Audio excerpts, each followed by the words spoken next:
اور اللہ نے رزق و دولت میں بعض کو بعض پر فضیلت دی ہے، تو جن لوگوں کو فضیلت دی ہے وہ اپنا رزق اپنے غلاموں کو تو دے ڈالنے والے ہیں نہیں کہ سب اس میں برابر ہو جائیں، تو کیا یہ لوگ نعمت الہی کے منکر ہیں؟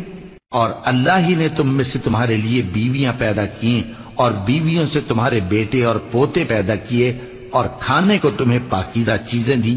تو کیا یہ لوگ باطل پر اعتقاد رکھتے اور اللہ کی نعمتوں سے انکار کرتے ہیں؟ اور اللہ کے سوا ایسوں کو پوجتے ہیں جو ان کو آسمانوں اور زمین میں روزی دینے کا ذرا بھی اختیار نہیں رکھتے اور نہ کسی اور طرح کا مقدور رکھتے ہیں۔ تو لوگوں، اللہ کے لیے غلط مثالیں نہ بناؤ،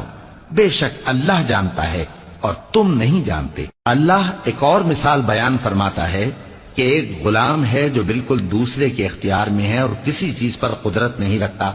اور ایک ایسا شخص ہے جس کو ہم نے اپنے ہاتھ سے بہت سا مال طیب عطا فرمایا ہے اور وہ اس میں سے رات دن پوشیدہ اور ظاہر خرچ کرتا رہتا ہے، تو کیا یہ دونوں شخص برابر ہیں؟ ہرگز نہیں، الحمدللہ، لیکن ان میں سے اکثر لوگ نہیں سمجھ رکھتے۔ اور اللہ ایک اور مثال بیان فرماتا ہے کہ دو آدمی ہیں، ایک ان میں سے گونگا اور کسی کا غلام ہے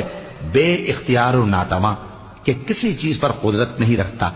اور اپنے مالک کو دوبھر ہو رہا ہے، وہ جہاں اسے بھیجتا ہے کبھی اچھی خبر نہیں لاتا۔ کیا ایسا گونگا بہرا اور وہ شخص جو سنتا بولتا اور لوگوں کو انصاف کرنے کا حکم دیتا ہے اور خود سیدھے رستے پر چل رہا ہے،